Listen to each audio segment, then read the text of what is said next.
সুধীজন, ভক্তি জ্ঞান বিরগণং তদ ঘোষেন বলং মহত ব্রজস্বাতি দয় কষ্টং সুখদ ভবেবদ ভক্তি ভবিষ্যতি। সুধীজন, ভক্তি কাকে বলে, ভক্তির স্বরূপ এবং কিভাবে ভক্তি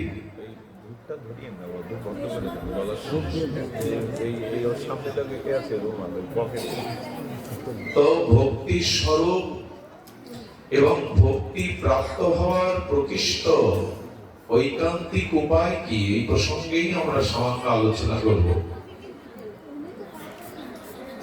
রাধে রাধে। দেখুন,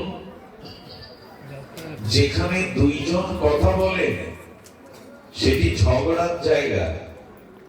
একই সাথে দুইজন যখন কথা বলেন তাকে ঝগড়ার জায়গা বলে।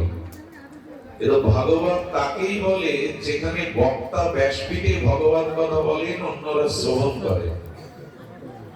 এই জন্য কৃপা করে কষ্ট হলেও শান্ত থাকুন। সুধীজন, ভক্তি কাকে বলে, ভক্তির স্বরূপ এবং ভক্তি প্রাপ্তির উপায় কি, আপনি নিখিল শাস্ত্র যদি অধ্যয়ন করেন তো দেখবেন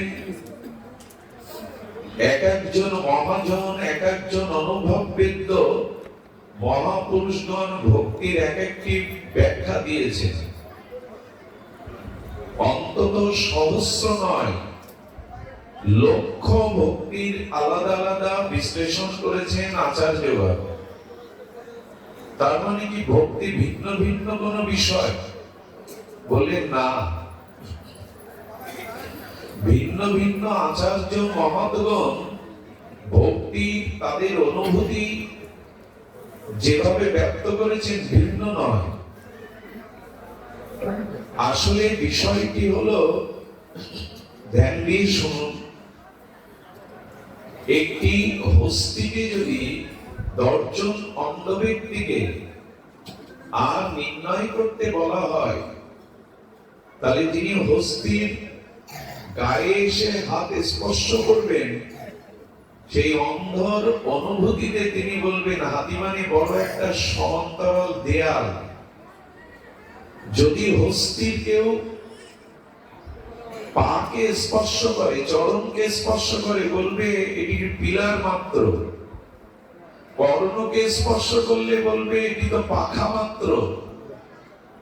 তা আসলে যে যেমন তার অনুভব শক্তি, সে হাতিকে সেইভাবে বর্ণনা করছেন। কোনটাই মিথ্যা নয়, এটা সম্পূর্ণও নয়, কারণ তাদের দৃষ্টি নাই সম্পূর্ণরূপে ভক্তিকে নির্ণয় করা। কৃপা করুন, কৃপা করুন। তো বিষয় কি হয়েছে, যে ভক্তির স্বরূপ এক একজন মহাজন যেরূপ রূপে ভক্তিকে অনুভবে পেয়েছেন, তেমন বলেছেন কোনটাও মিথ্যা না, ভ্রান্ত নয়। আচ্ছা, ভক্তি ভগবান এটি অভিন্ন। ভক্তি, ভক্ত, ভগবন্ত, গুরু, এই চারটি নাম আলাদা হলেও তত্ত্ব এক। ভক্তি, ভক্ত, ভগবান আর শ্রীগুরু, এই চারটি নাম ভিন্ন হলেও তত্ত্ব এক। তেমনি ভক্তির বিভিন্ন ভাবে ব্যাখ্যা বিশ্লেষণ এলেও তত্ত্ব তো ভক্তি এক, অর্থাৎ ভগবান আর ভক্তি অভিন্ন।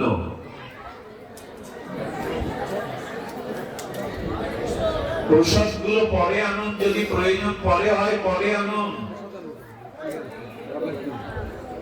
অনেক কষ্ট করে মানুষ, আমার তো মনে হচ্ছে আপনাদের কাছে গিয়ে আমি দাঁড়াই, আমার জায়গাটা আপনাকে বসাই। অনেক কষ্ট পাচ্ছেন, জায়গার স্বল্পতা, একটু কৃপা করুন, ক্ষমা করুন। তো ভক্তি এবং ভগবান ভিন্ন নয়, এক। তাহলে ভগবান অনন্ত, অনন্তর অনন্তর তিনি। তো অনন্ত ভগবানকে যেমন সম্পূর্ণরূপে ব্যক্ত করা যায় না, তেমনি ভক্তিকে সম্পূর্ণরূপে ব্যক্ত করাও সম্ভব নয়। তবে যে যেরূপ ভাবে ভক্তিকে উপলব্ধি করেছে তিনি সেরূপ ভাবে ব্যক্ত করেছেন। আসুন আমরা ভক্তির স্বরূপ সম্পর্কে আমাদের ভাগবত বা আচার্যগণ যেভাবে বলেছে একটু জানতে চেষ্টা করি। ভক্তি ভগবানের স্বরূপ। এখন এই ভক্তির প্রসঙ্গ এসেছে বেদ ভগবান গোপাল তাপনী উপনিষদে কি বলছেন শুনুন। ভক্তি কাকে বলে, ভক্তির স্বরূপ কিরূপ? তো বলছেন ভক্তি রসং নামং আস্বাদনং ইতি ভক্তি। বেদ ভগবান তার গোপাল তাপন উপনিষদে বলছেন ভক্তি রস নাম আস্বাদ ইতি ভক্তি। ভক্তি মানে রস। একটু ধ্যান দিন কৃপা করে, ভক্তি মানে রস। তবে সেই রস আমাদের জগতের পার্থিব কোন রস নয়। দেখুন, ভালো কোন সাহিত্য দ্বারা যদি সিনেমা তৈরি হয়, আপনি 2 বার 4 বার 5 বারে দেখতে যাবেন না। ওই রস, ওই সাহিত্য রস 5-6 বার দেখার পরে আপনার আর রুচি থাকবে না। থাকবে কি? যদি রসময় কোন বস্তু জগতে আস্বাদ্য রসগোল্লা কত পাবেন আপনি, এক সময় সেই রস আর আপনাকে আনন্দ। আপনি অনেকগুলো রসময় রসগোল্লা পেলেন, বারবার পেতে একটা সময় ওই রস আপনার কাছে বিরস হয়ে যাবে। যাবে কিনা? আরে জিলিপি, সন্দেহ, রসগোল্লা কতক্ষণ ওই রস নেবেন? আমাদের যৌবন রস, আমাদের এই সংসারে ভোগের রস, এগুলো এক সময় তিক্ত হয়ে যায়। ব্যথার কারণ হয়, অভিশাপের কারণ হয়। কিন্তু যে রস আস্বাদন করলে নিত্য নিরন্তর নবনবায়নমান পরম আস্বাদন বাড়ায়, তৃষ্ণা নিবারিত হয় না, বরঞ্চ তৃষ্ণা ধীরে ধীরে বাড়ে। এই ভগবত আস্বাদ্য রস নাম হলো ভক্তি। পৃথিবীর অন্য কোন রস স্থায়ী আনন্দ আপনাকে দেবে না। সেটা কাম, কামনা, রূপ, যৌবন, ভোগ, কোন বিষয় রস নিত্য নিরন্তর আপনাকে আনন্দ দেবে না। এক সময় সেই রস বিরস হয়ে যাবে। এই মাতাজিদের একটু বসতে দিন এখানে, যে কোনো এখানে আসতে হবে না, ওই বাবার পাশে পাশে বসুন। সেরাদের এদিকে লক্ষ্য করুন তো ভক্তি রসটা কেমন, যার নিত্য নবায়নমান। বাবা বসুন, এখানে বসুন, লাগবে না কিছু। কি জয় শ্রীরাধে, জয় শ্রীরাধে, জয় রাধে। বাবা পটটা বাবা চাইলেন কেন? এদিকে দেন। শরীরে একটু শান্ত থাকুন। আমি অসুস্থ, জলগ্রস্ত, টনসিলের সমস্যা, তারপরেও একটু কৃপা করুন। আমি ভক্তি রসকে নির্ণয় প্রসঙ্গে বলছিলাম। ভক্তি হলো আস্বাদ্য পরম অনির্বচনীয় রস। আমরা এই পরিচয় পেলাম যৌবনের রস।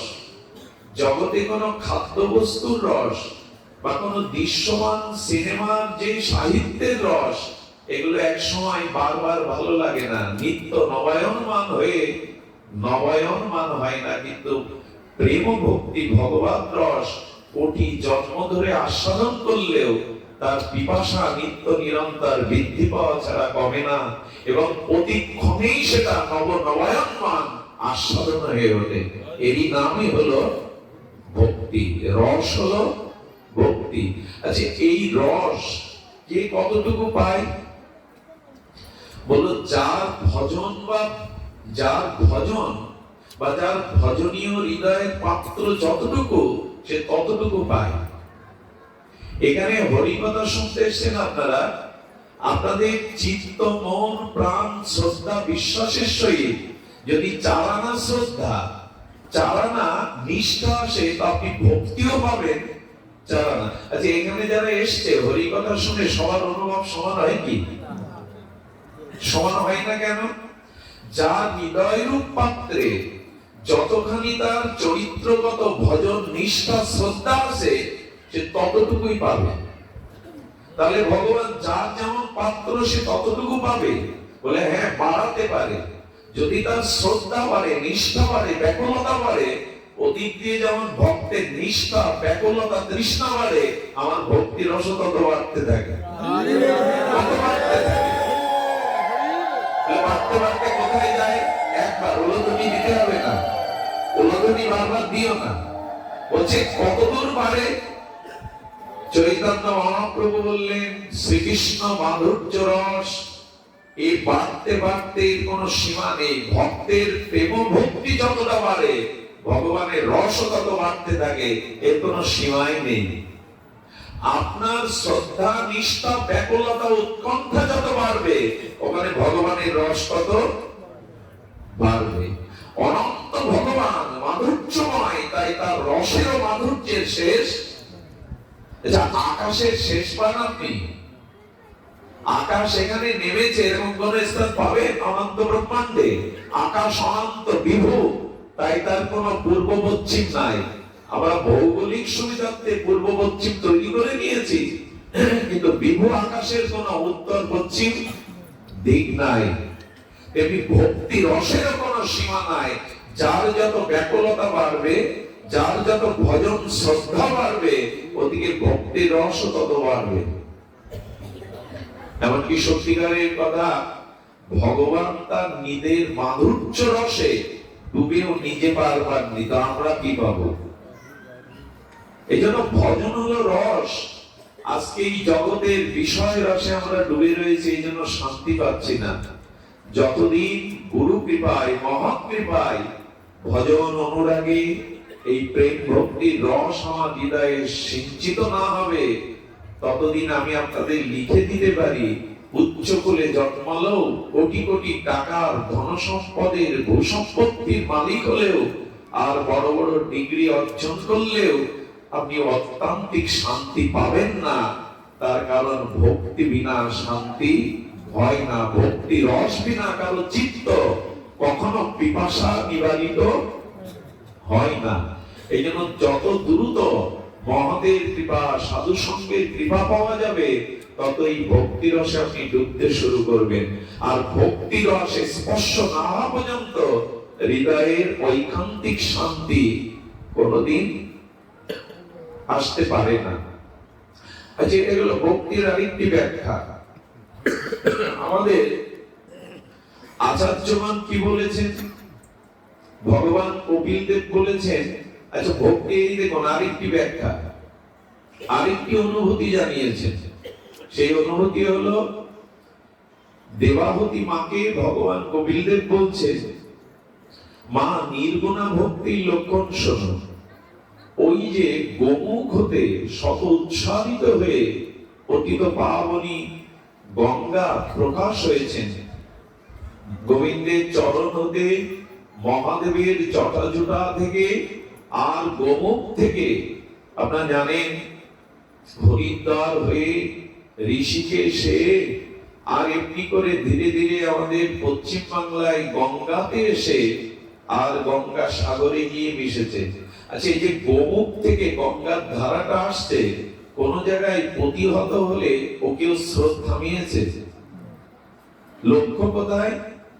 গোবিন্দের চরণ থেকে, মহাদেবের জটাজটা থেকে উদ্ভূত হয়ে সেই গোমুখ, অর্থাৎ যেখানে গঙ্গার উৎসভূমি, সেই গোমুখটা গাভীর মুখের মতো, ওইখান থেকে স্রোতস্বিনী গঙ্গা প্রবাহ হয়ে হরিদ্বার হয়ে ঋষিকেশ হয়ে, আর আমাদের ত্রিবেণীর সঙ্গম হয়ে এলাহাবাদ হয়ে, আর কলকাতার বুক চিরে, মহানগরীর বুক চিরে ভাগীরথী গঙ্গা বয়ে চলেছে সেই সমুদ্র পর্যন্ত, গঙ্গা সাগরে।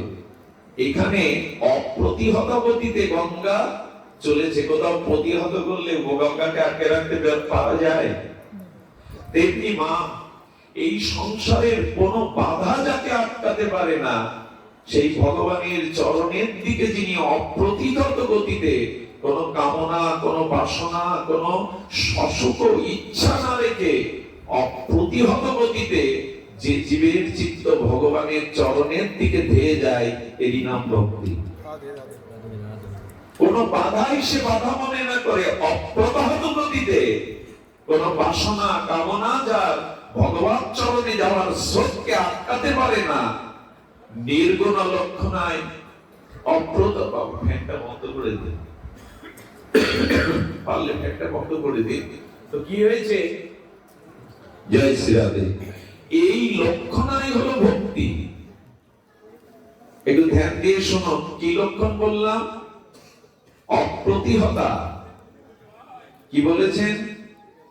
সর্ব উপাধি বিনির্মুক্তং তৎপরেণ নির্মলং। আর ভোগস্বামীবাদ কি বলেছেন? অহৈতুক অপবহিতা। কি করে বোঝাই বলুন তো? ভক্তিকে বোঝা যেমন সহজ, তেমনি খুব সুকঠিন।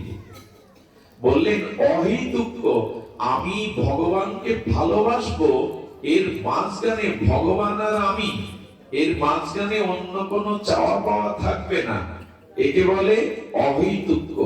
আমাদের ভক্তি কি তাই? ভগবানের সামনে এলে তো 10-5টা চাওয়াই নিয়ে চাই। পুত্র, আপন সুখ, বিপদ আপদ, রোগ শোক, এগুলি তো নিয়ে ভগবানের কাছে যায়। বলো না, গঙ্গা যেমন অপ্রতিহত গতিতে ছুটে চলেছে গঙ্গাসাগর মানে সেই গোমুখতে, তেমনি ভগবানের চরণে আর ভগবান ভজনের অহেতুক হতে হবে। কোনো হেতু থাকলে সেটা নিষ্কাম ভক্তি হবে না। আমরা এই জন্য তো আটকে যাই, কামনা বাসনায় আটকে গেছে, এই জন্য শ্রদ্ধা ভক্তি ধরা দেয় না। আর বললেন অপ্রতিহতা, সে কোনো কিছুই মানবে না, ছুটে চলবে ভগবানের দিকে। আমি সংক্ষিপ্ত করে বলি, এটি একটি ভক্তির লক্ষণ। আরেকটি লক্ষণ ব্যাসদেব করেছেন ভাগবতে, এটি আপনাদের একটু মন দিতেই হবে। ব্যাসদেব বলছেন, আরে বাবা, ভক্তি শব্দ নিষ্পন্ন হয়েছে কি দিয়ে? সেই ধাতুটা বের করো। ভজ ধাতু থেকে ভক্তি শব্দ নিষ্পন্ন হয়েছে। বীজ থেকেই তো বৃক্ষ হয়, তেমন শব্দ ধাতু বীজ থেকে শব্দের উৎপত্তি হয়। তা ভক্তি শব্দ এসেছে ভজ ধাতু থেকে। ভজ ইক্তি প্রত্যয়ে ভক্তি শব্দ নিষ্পন্ন হয়েছে। ব্যাসদেব বললেন, ভজ ধাতুর অর্থ হলো সেবা, অর্থাৎ ভগবানকে সেবা করার নামই হলো ভক্তি। ভজ ধাতু ইক্তি প্রত্যয় যোগে ভক্তি শব্দ যদি নিষ্পন্ন হয়, তবে ভজ ধাতুর অর্থ হলো সেবা। আর সেবা মানে যার দ্বারা ভগবান আনন্দ পান, যার দ্বারা ভগবান আনন্দিত হন, রাধারানী আনন্দিত হন, এই ভগবানকে সুখ দেওয়া সেবার দ্বারা, এরই নাম ভক্তি। এখন আমি ভগবানের কাছে ভগবানের সুখের জন্য যাই না নিজের সুখের জন্য যাই? আমার মতো মাঝে সচিব ভগবানের কাছে যাই নিজের চাওয়া পাওয়া সুখের জন্য। এই জন্য মাঝে মাঝে ঠাকুরের সামনে চোখে চোখ দিয়ে বলবেন, বলো তো আমি তোমাকে কি করে সুখ দিতে পারি? এটা বলবেন ভগবানকে। তোমার কিসে সুখ হবে আমায় বলো, আমার সুখ অনেক দিয়েছো, তুমি কিসে সুখী হবে এ কথা আমরা জিজ্ঞাসা করি কখনো? ভগবানকে বলি কি যে তোমার সুখ হবে কি করে? সারাটি জীবন তো নিজের চাওয়া পাওয়া নিয়েই তার চরণে গেলাম, এই জন্য ওই আনন্দ, ওই রস আমাদের হৃদয় এখনো স্পর্শ করেনি। ভগবানকে সুখ দেওয়ার নামই হলো সেবা, দিয়ে আনন্দ বিধান করার নামই হলো ভক্তি। দেখুন, আমরা এখানে বাদ পড়ে যাব অনেকেই। আমরা ভগবানের সুখের জন্য যাই না, মনে আছে তো? আরে মহাপ্রভু মধ্যাহ্নে প্রসাদ পাওয়ার পরে উনি একটু বিশ্রাম নিতেন, অঙ্গসেবক গোবিন্দ দাস গিয়ে মহাপ্রভু চরণ সম্বহন করতেন, সেবা করতেন। এখন গোবিন্দ এসে তাকে, মহাপ্রভু চারাত পরিমাণে দীর্ঘ তার শরীর, তিনি ওই ঘরে প্রবেশের একটাই মাত্র দরজা, ওইখানেই উনি আর হয়ে শুয়ে পড়েছেন। চারাত পরিমাণে দীর্ঘ শরীর মহাপ্রভু, যদি একটা দরজার সামনে ওইভাবে শুয়ে থাকেন, ভেতরে আপনি যাবেন? মহাপ্রভুকে ডিঙিয়ে যাবেন? আরে গোবিন্দ এসে বলছে, প্রভু একটু উঠে বসো তো, ভেতরে না গিয়ে তোমার চরণ সেবা করবো কি করে? এটা তো আমার নিত্যদিনের সেবা। মহাপ্রভু একটু কৌতুকি করে আরামরা খেয়ে বললেন, প্রসাদ পেয়ে অলসতা এসে আমি উঠতে পারবো না, তুমি যেতে হয় যাও, নাহলে যেভাবে যাও। হঠাৎ চিন্তা করলেন, ভেতরে না যেতে পারলে প্রভুর চরণ সেবা থেকে আজ বঞ্চিত হব, আগামীকাল যদি এই সুযোগ না পায়। আচ্ছা, প্রভুর চরণ সেবা করতে গেলে প্রভুকে ডিঙিয়ে লাফ দিয়ে যেতে হবে, তাতে ভগবানকে লঙ্ঘন করায় আমার অনন্তকাল অপরাধে নরকে পচে মরতে হবে। যখনই এই চিন্তা মনে আসছে, তখনই না নিজের গালে চট বসিয়ে দিয়েছেন। আরে, তার চরণ সেবা করলে তার সুখ হবে, তোমার দৃষ্টি সেদিকে নাই। তুমি প্রভুকে লঙ্ঘন করলে নরকে যাবে, নিজের সুখের চিন্তা করছো। এই প্রভুকে ভালোবাসো। আমি অনন্তকাল নরকে যাই, ক্ষতি নেই, তবু প্রভুর চরণ সেবা থেকে আমি বঞ্চিত হতে পারবো না। প্রভুকে ডিঙিয়ে লাফিয়ে ওপারে গিয়ে চরণ সেবা করছেন। কৌতুকী প্রভু কিছুকাল পরে বলছেন, কি গো গোবিন্দ, বেলা তো পশ্চিমে হেলে গেল, প্রসাদ পাবে কখন? গোবিন্দ দাস বলছেন, দরজার একটি মাত্র গমনাগমনের পথে যদি তোমার মতোই প্রবন্ধ শরীর শুয়ে থাকে, তো বাইরে যাবো কি করে? গোবিন্দ দাসকে মহাপ্রভু বললেন, যেভাবে ভেতরে এসেছিলে ওইভাবেই তো যেতে পারো। গোবিন্দ কি বললো জানেন? ভেতরে এসেছিলাম তোমার রাতুল চরণ সেবার জন্য, আর বাইরে যেতে হবে নিজের পেট পূরণের জন্য। এই বুদ্ধি যেন কোনো জন্মেই আমার না হয়, এই বুদ্ধি যেন আমার কোনো জন্মে না হয়। ভেতরে যেতে হবে তো তোমার চরণ সেবার জন্য, আর বাইরে যাওয়া নিজের পেট পূজার জন্য। এই বুদ্ধি যেন প্রভু কোনো কালে না হয়। এই হলো ভগবানকে সুখ দেওয়া, এই হলো ভগবানকে সেবা করা। তার সুখ কি করে হবে? একটা কথা বলি, অপরাধ নেবেন না। এই যে অনেক ঠাকুর ঘরে যেদিন বড় উৎসব হয়, ওই দিন বাড়ির মালিক কি করে জানেন? ঠাকুরকে ভালো দেখাবে বলে 500 করে মালগাড়ি বাল ঠাকুরের মাথার উপরে, ঠাকুরের আসনে ওখানে সেট করে দেয়, চুনি বাল্ব দিয়ে দেয়। আচ্ছা, আমি যদি আপনার মাথার উপরে 500 করে মালগাড়ি বাল্ব 2 ঘন্টা জ্বালিয়ে রাখি, আপনি মাথা ঘুরে পড়ে যাবেন, বসতে পারবেন না। ভগবান বললেন, লাইটটা দিয়েছো কেন? দর্শকরা এসে দেখবে যে তোমার ঠাকুরের কত উজ্জ্বল জ্যোতি। আমার সুখের কথা ভেবে লাইটটা দিয়েছো, না দর্শকদের মন হরণ করবে, আমাকে ভালো দেখাবে তাই দিয়েছো? এই কপটতা থাকলে না ভক্তি অনেক দূরে দাঁড়ায়। চুনিবাল তুলসী মঞ্জুরির গায়ে দিয়েছে, অনেক জায়গায় যজ্ঞ হচ্ছে। তুলসী মঞ্জুরিকে, আচ্ছা কারো গায়ে, আপনার সন্তানের গায়ে যদি চুনিবাল 2 ঘন্টা জ্বালানো যায়, মেনে নিতে পারবে? এই যেন ভক্তি। আজকে আমার বাড়িতে যজ্ঞ মহোৎসব, শত শত ভক্ত আসবে, তাই আলমারি থেকে ঠাকুরের বেশ সুন্দর জামাটা বের করে সাজালাম, অন্যদিন সাজায় না। গোবিন্দ বললেন, আমাকে সুখ দেওয়ার জন্য সাজাওনি, শ্রোতারা এসে দেখবে যিনি কত সুন্দর করে শৃঙ্গার করেছেন, তুমি ওদের কাছে সুনাম পাওয়ার জন্য সাজিয়েছো। এই কপটতা যতদিন আছে ততদিন ভক্তি তোমার কাছে ধরা দেবে না। রাধে রাধে। ধর্ম পরিচিত কইতবত্র পরাণ নির্মাৎসারণাম শতাম। খবরদার, কোন কপটতা ভাব যদি লোক দেখানো ভাব আসে, ভক্তি থেকে তুমি অনেক দূরে সরে যাবে। পূর্ণ হবে তোমার, এসব কর্ম করছো পূর্ণ হবে, কিন্তু ভক্তি হবে না। আসলে কতটুকু আলো দিলে আলোটা স্নিগ্ধ হয়, গোবিন্দের সুখ হয়, এটা ভাবতে। এখন গোবিন্দ উত্তর গোষ্ঠে ব্রজ থেকে উত্তর গোষ্ঠে গোবৎস নিয়ে সকাদের নিয়ে ফিরছে, গোকুলে ফিরছেন, নন্দালয়ে ফিরছেন গোবিন্দ। রাধারানী চিলিকোটার ওপর থেকে গোবিন্দের উত্তর গোষ্ঠের যাত্রা চেয়ে চেয়ে দেখছে। আর রাধারানী প্রথম গোবিন্দের দিকে যখন দৃষ্টি দেন, তখন তার চরণের দিকে আগে তাকান।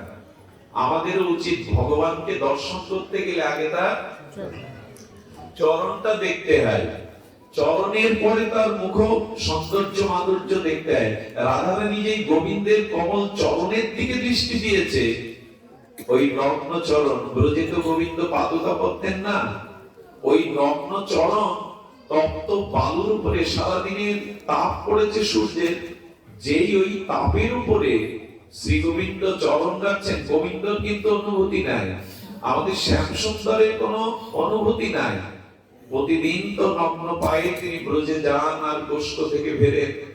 রাধারানীর গায়ে তাপ লাগলে, আগুনের সেক লাগলে যেমন ফুলে ওঠে, ওইভাবে লাল হয়ে যাচ্ছে, ইস করে উঠছেন। ললিতা বলছে, রায় তোর ব্যথা কেন অনুভব হচ্ছে, তোর গায়ে যেমন লালিমা হয়ে যাচ্ছে কেন, লাল লাল? রাধারানী সজল নয়নে বললেন, আমার রাধা জন্ম বৃথা। আমি রাধা জন্ম না নিয়ে যদি পদ্ম ফুল হয়ে জন্মতে পারতাম, আমার জন্ম সার্থক হতো। কেন রে রাধে? বলে, দেখ আমার প্রিয় আর শ্যাম সুন্দর তপ্ত বালুর উপরে, ব্রজের ধুলির উপরে তার কোমল চরণ, যে চরণ লক্ষ্মী দেবীও হাত দিতে গেলে লক্ষ্মী দেবীর কমল চরণ কেঁপে ওঠে, হস্ত কেঁপে ওঠে, এমন কমল চরণকে ওই তপ্ত ব্রজের ধুলির উপরে, বালুর উপরে পড়ছে। রাধা জন্ম ধিক আমার, আমি যদি পদ্ম হতে জন্মতে পারতাম, এক একটি পদ্মের কোমল পাপড়ি সেখানেই সেখানেই রাখতাম যেখানে প্রভু চরণ রাখতেন। আমরা ভাবতে পারবো না, এ আমাদের বুদ্ধিতে আসবে না যে গোবিন্দের চরণে ওই ব্যাপারটা আমার কাছে আসছে। ভক্তি কেমন জানেন? ভরত চলেছে চিত্রকূটে, রাম ভগবানকে ফিরিয়ে আনার জন্য ভরত চলেছে। ভরতের পায়ে পাদুকা নেই, কেন জানেন? রথ আছে, সারথি আছে, কিন্তু ভরত রথে চলছেন না, নগ্ন পায়ে চলছেন। ভারত চলছে না, বলছেন ভরত এই সাধু শ্রেষ্ঠ, বৈরাগ্য শ্রেষ্ঠ, আমার কারণে আমার প্রভু এই পথ দিয়ে বনে গেছে। খালি পায়ে তার কতটা চরণে বেঁধেছে কমল চরণ। হঠাৎ করে একটা কাঁটা ফুটেছে, ভরতের চরণে কণ্টক বিদীর্ণ হয়েছে। আমার পায়ে কাঁটা বিদীর্ণ হলে ব্যথাটা তো আমার করবে। রাম বলে চিৎকার করে উঠেছে ভরত। কেন জানেন? পায়ে কাঁটা ফুটেছে ভরতে, রাম বলে চিৎকার করে উঠলেন। প্রভু এইভাবেই বনপথে যেতে গিয়ে হয়তো প্রভুর পায়ে ওইভাবে কাঁটা ফুটেছে। নিজের চরণের বিদীর্ণ কাঁটার যন্ত্রণা, ওদিকে দৃষ্টি নাই, রাম চরণের কথা ভেবেছে।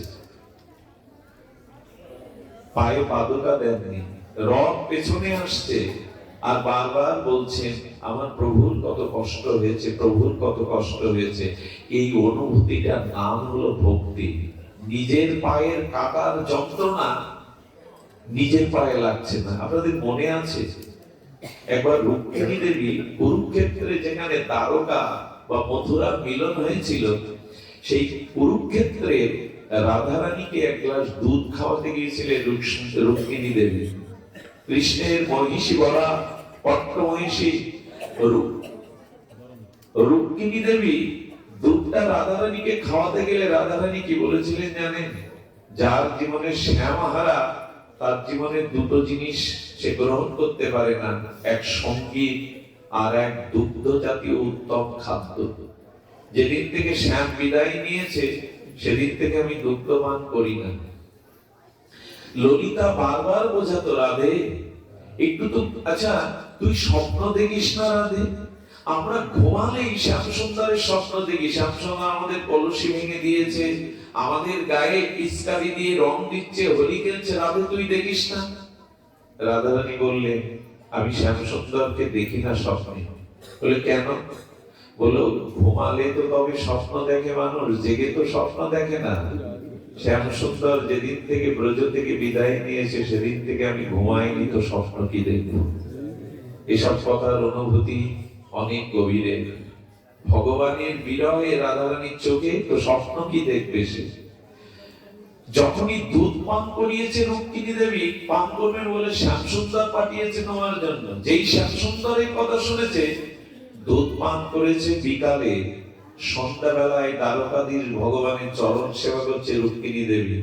দেখছে গোবিন্দের চরণে খোলা উঠে গেছে, পুড়ে গেছে। দ্বারকানাথ, তোমার চরণে কি করে কি ব্যথা দিল, পুড়ে গেল কি করে? রুক্মিণী, তুমি তো আমার চরণ পোড়ালে। বলে, তার মানে? আমি আপনার চরণে হাত দিতে গিয়েও আমার কম্পিত কলেবরে হস্ত প্রকম্পিত হয়, এত কমল চরণ। আমি তোমার চরণ কি করে পড়ালাম? বিকেলে যাকে গরম দুধ খাইয়েছিল, দুধটা অতি গরম ছিল, সেবা উপযোগী শীতল হয়নি। দুধ খাইয়েছে তো রাধারানীকে, তাতে তোমার চরণ পড়ার সাথে সম্পর্ক কোথায়? গোবিন্দের চোখে জল।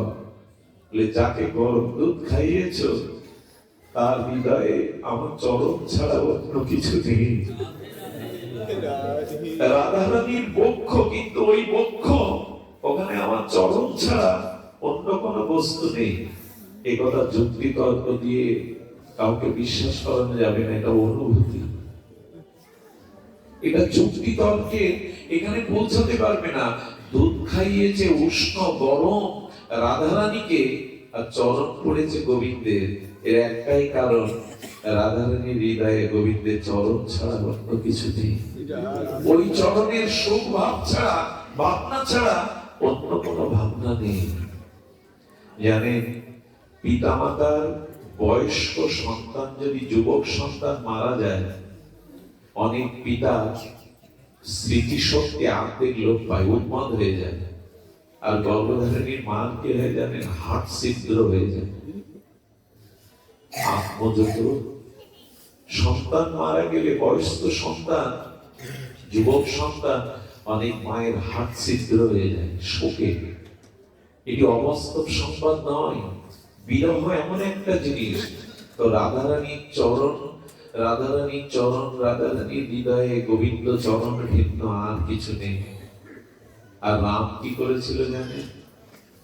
বনদেবীকে বলছে, বনদেবী পথের কাঁটাগুলো একটু পরিষ্কার করে দাও, আমার ভরত আসছে আমার কাছে। যার ভক্তি আছে ভগবান, সেই ভক্তের প্রতি তার কিরূপ ভাবনা দেখুন। বনদেবী তখন প্রকাট হয়ে বলছে, তুমি বনে এলে, আমি তোমার দাসীরও দাসী। সেদিন তুমি পথের কাঁটাগুলো পরিষ্কার করতে বলনি, আজ ভরত আসতে বলে তুমি কেন বলছো পথের কাঁটা পরিষ্কার করতে? জানো, আমার চরণে ব্যথা লাগলে সে ব্যথাকে আমি ব্যথা মনে করি না। আমার ভক্ত চরণে যদি কাঁটা বিদীর্ণ হয়, সে ব্যথা আমার বুকে বড় বাজে, আমি সহ্য করতে পারি না। আমি ভক্তের ব্যথাকে মেনে নিতে পারি। আপনাদের মনে পড়ে 22 বাজারে হরিদাস ঠাকুরকে ওরা যখন মারছিল, হরিদাস ঠাকুর দেখছেন যে তার গায়ে কোনো ব্যথাই লাগছে না। অনেকদিন পরে নবদ্বীপে মহাপ্রভুর তপ্ত কাঞ্চন প্রেমময় অঙ্গের দিকে তাকিয়ে হরিদাস দেখছে যে প্রভুর সমস্ত গায়ে বেত্রাঘাতের চিহ্ন। পেছন থেকে হরিদাস করজোরে বললেন, প্রভু তোমার এই কমল প্রেমময় অঙ্গে এত আঘাতের চিহ্ন কেন? হরিদাস, তোমার মনে পড়ে ওরা যেদিন 22 বাজারে তোমাকে বেত্রাঘাত করছিল, সেদিন আমার অঙ্গকে তোমার অঙ্গে মিশিয়ে প্রতিটা আঘাত আমি আমার অঙ্গে দিয়েছি। এটা কখনো হয় জানেন? এটা হয় তখনই যখন ভক্তির দ্বারা ভগবানকে সুখ দেওয়া ছাড়া ভক্তের আর কিছু থাকে না। ভক্ত কখনো দোষারোপ করে না। এই হরিদাসকে ভুলিয়ার ব্রাহ্মণরা, ভক্তরা প্রশ্ন করেছিল, হরিদাস এত নাম করো, তোমাকে 22 বাজারে ভেবে মারলো? বলো, ওরা মেরেছে, ওদের দোষ না, দোষ আমার। সাধু অন্যের দোষ খোঁজে না, সাধু নিজের দোষ খোঁজে। বললেন, আমার সামনে বৈষ্ণব নিন্দা, নাম নিন্দা আমার কানে এসেছিল, তাই পাপের প্রায়শ্চিত্ত করলাম। এই জন্য ভক্তি মানে ভজ ধাতু থেকে তো ভক্তি শব্দ এসছে। ভজ ধাতু মানে সেবা, আর সেবা মানে যাদের ভগবান আনন্দ পান। আমরা অনেকেই কিছু মনে করবেন না, যিনি সবার পেছনে দাঁড়িয়ে আছেন এমন নয়, যিনি আমার সামনে আছেন ভগবান শুধু তাকে কৃপা করবেন। ভগবানের দৃষ্টি সংকীর্ণ না। অনন্ত বিশ্ব ব্রহ্মাণ্ডের কোথায় কোন ভক্তের মনে কি ভাবনা ভাবতে ভাই ভগবান মন থেকে জেনে নেন। এই জন্য সবার পিছনে রাস্তায় দাঁড়িয়ে কষ্ট করে যিনি হরিকথা শুনছেন, হয়তো তার দিকে ভগবানের দৃষ্টি আগে যাবে, সামনে বসলেই কি তার দৃষ্টি যায়? এই জন্য আজ ভগবানের বিষয় দেখুন, ভগবানকে আনন্দ দেওয়া, সেবার মাধ্যমে সুখ দেওয়া, এটা জগতের সাথে মিলবে না। তাপস বাবু যদি তার কোন সেবককে বলেন একটা চা করে দিত, উনি বলবেন আমি বাড়ির কাজের লোক, আমার হাতে চা খাবেন? মাকে বললেন না, এই আনন্দে উৎফুল্ল হয়ে চিনি দিতে গিয়ে লবণ দিয়ে ফেলছে। ওই চাতে বাবু সন্তুষ্ট হবেন তো? হ্যাঁ, বাবু যদি মনে করেন আজ প্রথম ওর কাছে চা খেতে চেয়েছি, আবেশে করে ফেলেছে, এই বুদ্ধি দিয়ে কিন্তু ওকে ক্ষমা করবেন না। চা খাবে কি, চা রেখে দিয়ে বলবে আর কখনো যেন এভাবে আমার সেবা করতে আসিস না, বলবে কিনা? কিন্তু বিদুরানী কলা ফেলে দিয়ে খোসা খাওয়াচ্ছে, ভগবান বলছে তো খোসায় আনন্দ নেই। ভগবান বললেন আমি দ্রব্যের কাঙাল না, তোমার মনের ভাবের কাঙাল আমি। বিদুরানী কলা ফেলে দিয়ে কলার খোসা খাওয়াচ্ছে ভাবের দ্বারা, ওই ভাবটাই আমি আস্বাদন করছি। দেখুন, এটা কিন্তু জগতে চলবে না। এখানে যারা আছে, আমি কলা ফেলে দিয়ে যতই বিল্লমঙ্গল ওই পাঠক হয়ে আপনি কটা খোসা খাবেন, শতবার অনুরোধ করলে ওটা চিবাবেন না। ভগবান কেন ভাবছেন জানেন? উনি বললেন যার ভক্তি আছে, যার ভাব আছে, আমি তার হৃদয়ের দিকে তাকাই, বস্তুর দিকে তাকাই না।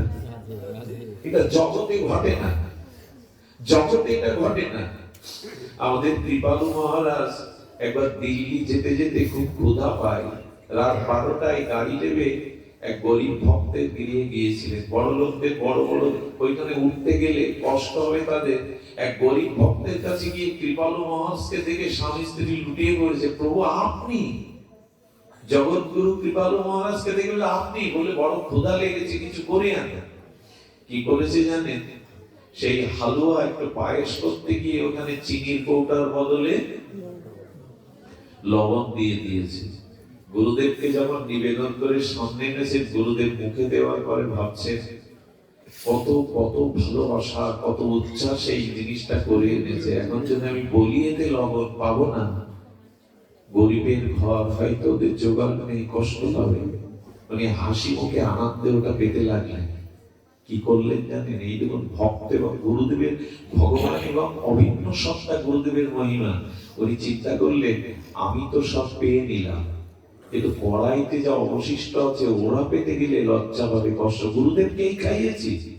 বলল মায়ের কাজ করতো, ক্ষুধাটা খুব প্রবল, যা কি চলছে ওটাও নিয়ে আহা।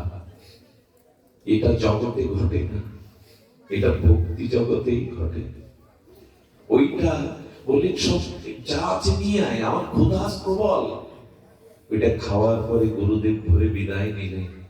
আর গুরুদেবকে দেওয়া প্রসাদের অনামাত্র ওই যে কড়াইতে যা পাশে লেগেছিল, কেকে কেকে যখন মা ওইটা মুখে দিয়েছে, তখন চোখে জল ধরে না। প্রভু আমাদের সেবা যথাযথ হয়নি, তবু হাসি মুখে আপনি এটা পেলেন। এই হলো ভক্তি জগতের কথা। ওখানে দ্রব্যের কোনো মূল্য তেমন নাই। এই জন্য দুর্যোধন 56 ব্যঞ্জন রান্না করে গোবিন্দকে বলছেন একটু পেয়ে যাও না।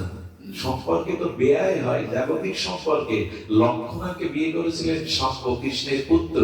এই কিন্তু ব্যয় মশাই হয় কৃষ্ণের, একটু পেয়ে যাও না। কৃষ্ণ বলেছিল সেবা করার দুটো শর্ত থাকে। এক, যিনি সেবা করবেন, গ্রহণ করবেন, তার ক্ষুধা চাই। আর যিনি সেবা করাবেন তার ব্যাকুলতা চাই। দুটোই এখানে নাই। তোমারও যেমন ব্যাকুলতা নাই, আমার তেমনি ক্ষুধাও। সেই কৃষ্ণ বিদুরের বাড়ি গিয়ে 2 বার না 10 বার না 20 বার চেয়েছি, বিদুরানী বড় ক্ষুধা পেয়েছি, তাও না কিছু। আচ্ছা, এদিকে বিদুরানী খোসা খাওয়াচ্ছে, ওদিক দিয়ে বিদুর বাজারে ছুটে গিয়েছিল, কৃষ্ণ আমার বাড়ি আসবে। উনি ক্ষীর নবনীত স্বর এনে বলছেন স্ত্রীকে ধাক্কা দিয়ে, সরে যাও, করছো কি? যখন ক্ষীর তুলে দিয়েছে, ক্ষীরটা রেখে দিয়ে গোবিন্দ বললেন বড় আনন্দে সেবা সুখ পাচ্ছিলাম, কেন বঞ্চিত করলে? কেন বঞ্চনা করলে আমায়? এই এই এই রসটা ওই ভক্তি জগতে ঘাটে, জগতে খাটবে না। কিছু মনে নেবেন না। স্ত্রী যদি ভুল করে একটু লবণ বেশি দিয়ে ফেলে, বাবাজিরা এমন এমন গালি দেয়, ভাতের থালা ছুঁড়ে ফেলে দেয়। এই জগতে এটা নাই। ভগবান লক্ষ্য করেন ভাবের দিকে, আপনার হৃদয়ে কতটুকু ভাব আছে। উনি তো অন্তর্যামী, উনি তো হৃদয়ে বসে খবর রাখেন। এই জন্য ভগবানের জপ তপ আরাধনা ভজন যেটুকু করবেন ভাব দিয়ে করবেন, বস্তু দিয়ে তাকে আপনি আনন্দ দিতে পারবেন, ভাব দিয়ে করবেন। আর এই ভক্তিতে কি হয় শুনুন, অপূর্ব কিছু কথা মনে আসছে। এই ভক্তি, আমি ভক্তি তিনটে আপনাদের বিশ্লেষণ করলাম। ভক্তি হলো রস, ভগবান রস। ভক্তি হলো অহৈতুক অব্যবহিতা, অর্থাৎ গঙ্গার দৃষ্টান্ত দিলেন যে অব্যবহিতা অপ্রতিহত গতিতে ভগবানের চরণের দিকে ভজনে এগিয়ে যাওয়া ভক্তি। আর তৃতীয় কি বললাম, সেবা করার নামই হলো ভজ ধাতু থেকে সেবা শব্দ। আর এই সেবা মানে ভগবানকে সুখ দেওয়া। এবার শুনুন, একটু শুনতেই হবে, একটু কষ্ট হলেও হাত জোর করছি, একটু শুনতে হবে। হাত ঘড়ি তো প্রতিদিন দেখেন, আজকে হাত ঘড়িটা দেখা বন্ধ করে জীবন ঘড়ি দেখুন। আমার আগামীকালকে সূর্য হয়তো না উঠতে পারে আমার জীবনে, এই জন্য হাত ঘড়িটা দেখেন না দয়া করে। আমি অপরাধ এমনি করেছি বিলম্বে, সে হাত ঘড়িটা দেখবেন না, জীবন ঘড়ি দেখুন। আগামীকাল যদি এই সুযোগ না পাই, বহু জন্মের সৌভাগ্যে সাধু সঙ্গ পাওয়া যায়, তো সেটি একটু সময় নিন। দেখুন, এই ভক্তি যদি গুরু কৃপায় ভজন মহিমায় কারো হৃদয়ে প্রকাশ হয়, তবে কি হয় জানেন? এবার ভগবানের মুখে শুনুন ভক্তির গরিমা মহিমা কি বলছে। ভগবান বললেন, অহম ভক্ত পরাধীন। এই ভক্তি যদি কারো হৃদয়ে কিঞ্চিত স্ফুরণ হয়, তবে আমি ওই ভক্তের কাছে পরাধীন হয়ে যাই। দেখুন, শব্দটা সাধারণ নয়। অহম ভক্ত পরাধীন। গোবিন্দ বলছেন, আমি স্বাধীন, আমাকে কেউ পরাধীন করতে পারে না। কিন্তু ভক্তির কাছে, ভক্তের কাছে আমি স্বাধীন নয়, আমি পরাধীন। পরাধীন কেমন শুনবেন? আপনাদের মনে পড়ে বলি মহারাজের মাথায় ভগবান বামনদেব চরণ দিলেন। আচ্ছা, এক চরণেই তো চতুর্দশ ভুবন দিতে পারে, আবার একটা নূতন পা গজালো কেন ভগবানের? এক চরণে পারেন না বিশ্বব্রহ্মাণ্ড সেই দিতে, আর এক পা কেন নাভি থেকে গজালেন? শোনো, বলি মহারাজকে বললেন যে আমার সুখের জন্য, আমার সেবার জন্য সর্বস্ব শোভে দেয়, তাকে আমি দূরে রাখি না, আমার চরণেই চিরদিন রেখে দিই। এই জন্য তো মাথায় চরণ দিলেন। আচ্ছা, এবার কি করলেন? আমি শব্দটা কি বললাম? অহম ভক্ত পরাধীন। আমি স্বাধীন, চৈতন্য বিভু ভগবান, আমি কারো পরাধীনস্থ স্বীকার করি। একটা জায়গায় আমি পরাধীন, আমার ভক্তের কাছে আমি। তার দৃষ্টান্ত শুনবেন। বলি মহারাজ যখন মস্তক বাড়িয়ে দিলেন ভগবান বামনদেবের চরণ, তখন বললেন, বলি তোমার এই সর্বস্ব দানের জন্য আজ থেকে আমি তোমার অধীনে থাকলাম। যাও, সুতল প্রদেশটা আমি তোমায় দিয়ে দিলাম। আর সেই সুতল রাজ্যে বৈকুণ্ঠ ছেড়ে ভগবান তার পাল দাঁড়ি হয়ে পাহারাদা হয়ে দাঁড়িয়েছিলেন তার দুয়ারে। যদি বলেন কত বছর, বলে অনন্তকাল। গোবিন্দ বললেন, টেম্পোরারি না, আমি ভক্তের অধীন থাকি অনন্ত অনন্ত কল্পকাল, একদিনের জন্য না। দাঁড়িয়ে হয়ে দাঁড়িয়েছেন ভগবান। একবার কথাটি ভাবুন, কেমন ভক্তের পরাধীন ভগবান। সুতল রাজ্যে বলি মহারাজের দ্বারে দাঁড়িয়ে হয়ে দাঁড়িয়েছেন। লক্ষ্মী দেবীর মুখে অন্ধকার, বৈকুণ্ঠে তার প্রাণনাথ নাই, বৈকুণ্ঠে বিলাসমূর্তি নারায়ণ নাই। নারদকে ডেকে বললেন, তুমি তো আমার সন্তান। আচ্ছা, প্রভু কোথায় আটকে আছে একবার বলতে পারো? বলে, আটকে এমন জায়গায় আছে, বৈকুণ্ঠে আর কোনোদিন ভগবান আসবেন না। লক্ষ্মী দেবীর চোখে জল এসে গেছে। নারদ, একটা উপায় করো। বলো, ভক্তের পরাধীন হয়ে ভক্তের দুয়ারে তার পাল হয়ে লাঠি নিয়ে চৈকি দিচ্ছে ভগবান। এগুলো চিন্তা করতে পারেন ভক্তের কাছে ভগবান কতটা পরাধীন। লক্ষ্মী দেবী বলছে, নারদ তুমি অনেক অঘটনের সাক্ষী, তুমি একটু উপায় করে দাও। বললো, মা সন্তান তো আমি, তোমাকে একটা উপায় বলে দিতে পারি। বলি বড় দাতা, তুমি বলির হাতে গিয়ে একটা রাখি বেঁধে দাও, দিয়ে বলো আজ থেকে আমি তোমার ছোট বোন। বলি সন্তুষ্ট হয়ে যখন তোমাকে বর দিতে যাবে, তখন নারায়ণকে বৈকুণ্ঠে ফিরিয়ে নিয়ে যাওয়ার বর চাইবে। লক্ষ্মী দেবী এসে এই রাখি বন্ধনটা এখান থেকে শুরু হয়। লক্ষ্মী দেবী এসে বলি মহারাজকে দাদা সম্বোধন করে রাখি পরিয়ে দেয়। বলি বললেন, বোন তবে কিছু চাও? বললেন, ওই যে দুয়ারে দাঁড়িয়ে আছে উনি আমার পতি, ওই পতিকে আমি বৈকুণ্ঠে নিয়ে যেতে চাই, এই বর চাই। যেই বলেছে সঙ্গে সঙ্গে বলি মহারাজ বললেন, তুমি যে শব্দ উচ্চারণ করলে পতি, আর উনি আমার কি হন জানেন? উনি আমার প্রাণপতি। প্রাণ চলে গেল তো কেউ আছে না। নারদ মাঝখানে উপস্থিত হয়ে বললেন, দেখুন 6টা মাস, 12টা মাস আর 6টা ঋতু, আর আপনাদের মধ্যে 6টা শব্দ উচ্চারণ হয়েছে। উনি বলছেন পতি। পতি কয় শব্দের? 2 শব্দের, প তরস্বী। আর উনি বলছেন প্রাণ পতি। উনি 4টে শব্দ উচ্চারণ করেছেন, আর লক্ষ্মী দেবী 2টো। নারদ বলছে, আমি একটু বিচার করে দেই, এই 2টো শব্দে 2 মাস, এক এক শব্দে 2 মাস, তাহলে 2টি শব্দে 4 মাস। এই 4 মাস নারায়ণ বৈকুণ্ঠে লক্ষ্মী দেবীর সাথে থাকবে, আর তুমি বলেছো প্রাণপতি, 4টে অক্ষর, 8 মাস তোমার দুয়ারে ভগবান দাঁড়িয়ে থাকবে। চাতুর্মাস্যে নারায়ণ বৈকুণ্ঠে চলে যান, 8 মাস এখনো সুতল রাজ্যে ভগবান দাঁড়িয়ে হয়ে শিক্ষা দিচ্ছেন, আমি ভক্তের কাছে পড়াতে স্বাধীন নয়। আর কি বলেছেন? ভক্তি বশ পুরুষ, যার ভক্তি আছে আমি তার কাছে বশ হয়ে যাই। এই যে বশ কাকে বলে? আপনারা দেখেছেন নগর প্রান্তরে হাটে মাঠে কিছু লোক বানর হনুমানের খেলা দেখায়, তাই না? বানরকে পোশাক পরিয়ে যা বলে ওরা সেইভাবে অভিনয় করে দেখায়। গোবিন্দ বললেন, যে ভক্ত আমার নিষ্কাম শুদ্ধ ভক্ত, সেই ভক্তের কাছেও আমি বশ হয়ে যাই। আমাকে বাজারে তুলে যদি বিক্রি হতে বলে, আমি তার জন্য বিক্রি হয়ে যাই। ওই বানরের বশ হওয়ার মতো আমাকে যেভাবে নাচায় ভক্ত, আমি সেইভাবে নাচি। এই জন্য দয়া করে জ্ঞান কর্ম যোগের দ্বারা ভগবান বশ হয় না, ভগবান বশ হয় ভক্তির দ্বারা। যদি ভগবানকে ভালোবাসতে পারে, নিজের কোনো চাওয়া পাওয়া না রেখে, ভগবান বললেন ভক্তি বশ পুরুষ, আমি সেই ভক্তের কাছে বশ্যতা স্বীকার করি। আর এই কথা শুনলে আপনারা কষ্ট পাবেন। কষ্ট পাবেন কেন বলছি জানেন? মেনে নিতে পারবেন না।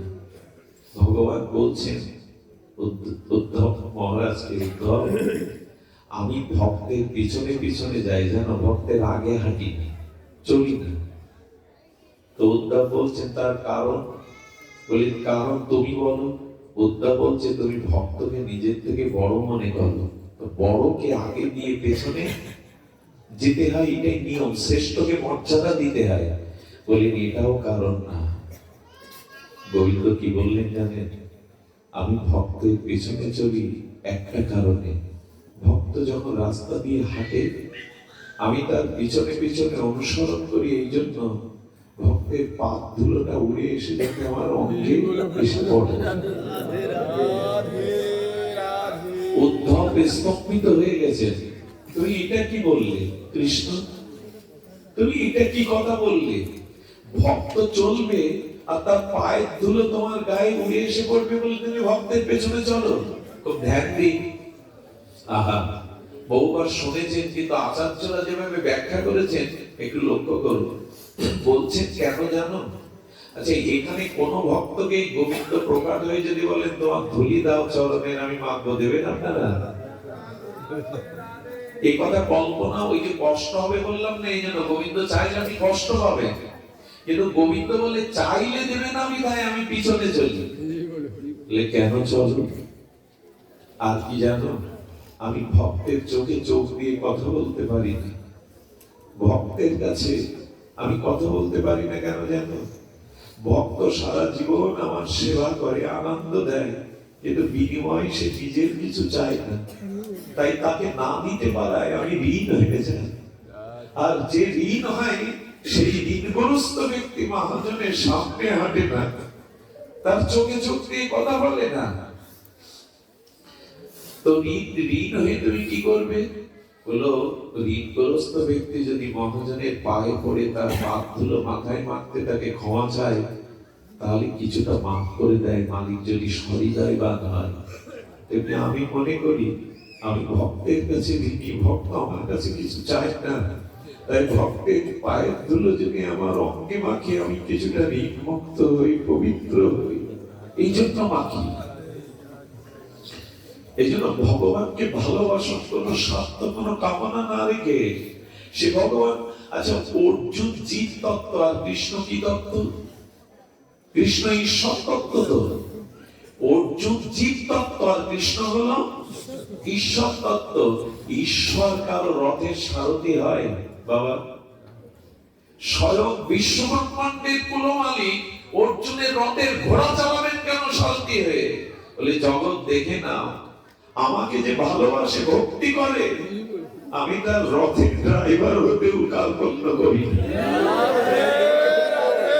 আচ্ছা, শুধু রথের ড্রাইভার হননি, আরে অর্জুন ধাক্কা দিচ্ছে কৃষ্ণকে, আরে তুমি বামে চলো, ডানে চলো, সেনার উভয়ের মধ্যে স্থাপিত রথশ্চ্যুত। হে কৃষ্ণ, তুমি দ্রুত দুই সেনার মধ্যে আমার রথটা রেখে দাও, তাড়াতাড়ি চলো, ধাক্কা দিচ্ছে। ভগবান রথের ড্রাইভার হচ্ছে, আর পেছন থেকে আদেশ দিচ্ছে অর্জুন। আরো কি জানেন? অর্জুন একদিন দেখলেন যুদ্ধের শেষে তাঁবুতে গিয়ে অর্জুন ঘুমিয়ে পড়েছে। কৃষ্ণ কি করছে জানেন? ওই ঘোড়াগুলোকে জল খাওয়াচ্ছে নিজের হাতে। কারণ আমার যে ড্রাইভার সেই তো গাড়িটা মোছে, ঘোড়াকে জল খাওয়া দিচ্ছেন গোবিন্দ, কারণ ওটা সারথীর কাজ, ওটা মালিকের কাজ না। গোবিন্দ বললেন, আমার মধ্যে কোনো অভিনয় নেই, অর্জুনের মতো যদি ভালোবাসতে পারো, আমি তোমার রথের ড্রাইভার হতেও রাজি আছি। এতটা বর্ষ হয়ে যায় ভগবান ভক্তি। শুধু কি তাই? ভীষ্মকে দেখে, কর্ণকে দেখে, তাদের ধনুষ টঙ্কার থেকে অর্জুন মাঝে মাঝে বলছিলেন, কৃষ্ণ, যদি একটা তীর ভীষ্মের আমার বুকে এসে বেঁধে যায়, আমি তো আর থাকবো না। কৃষ্ণ বলছেন, অর্জুন, আমি তো আমার সামনে কেন জানো? ভীষ্মের তীর ছুটে আসবে তোমার বুকে, আমি সামনে দাঁড়িয়ে আছি যাতে তীরটাকে আমার বুকে লেগে তোমার বুকে যাতে না লাগে। আর কি জানো? আর শুনে রাখো, অর্জুন বলছে, তবুও যদি একটা তীর বুকে আসে, আমি তো তোমার আগে চলে যাব। এই কুরুক্ষেত্রেই জনার্দনে যদি তোমার আগে চলে যায়। কৃষ্ণ দুটো হাত ধরে অর্জুনের কি বলেছিল জানে? খুব হৃদয় দিয়ে অনুভব করার কথা। কৃষ্ণ বললেন, আমি কথা দিচ্ছি অর্জুন, এই জগৎ থেকে আমি তোমার আগে যাব, আমার আগে তোমাকে যেতে দেব না। আমি কথা দিলাম, আমি তোমার আগে জগৎ থেকে অপ্রকট হব, আমার আগে তোমাকে যেতে দেবে না। করেছিলেন তো তাই। অর্জুনকে রেখেই অপ্রকাটে গিয়েছিলেন কৃষ্ণ। তাকে ভালোবাসবো না আমরা? তাকে মন প্রাণ দেব না? সংসারকে আজ পর্যন্ত দিয়ে কি পেয়েছি আমরা? হ্যাঁ, স্ত্রী পুত্র তাদের কর্তব্য করতে হয়, সংসার করতে হয়, টাকা রোজগার করতে হয়, কিন্তু সংসারে কাউকে মন দিয়ে আপনি তাদের মন পাবেন না। সারা জীবন করার পরও বলবে, উনি আমাদের জন্য তেমন কিছু করে যাননি। এই জন্য ভালোবাসাটা ভুল জায়গায় দিবেন না। ভাবটা, ভালোবাসাটা যথাযথ জায়গায় দিন, ভগবানকে দিন। তাহলে ভুল অনেক যত্ন হয়ে গেছে। ভক্তিতে ভগবান বশ কেমন হন জানেন?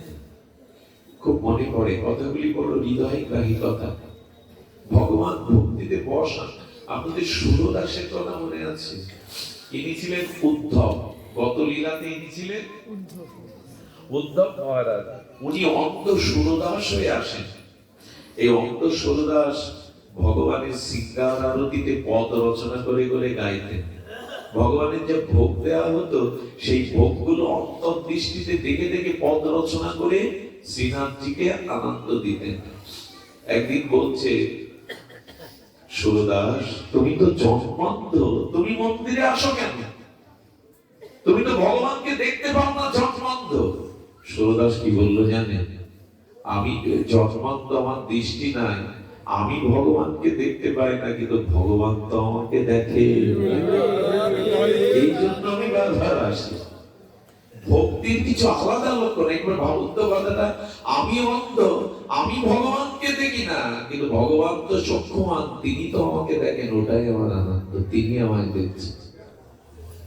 এই সুরদাস একদিন সৎসঙ্গ করতে গেছেন, হরিকথার বলার পরে আর অন্যদিকে খেয়াল নেই। ও যে অন্ধ, ওকে পৌঁছে দিতে হবে ভজন কুটিতে, মালিকের সে খেয়াল নেই।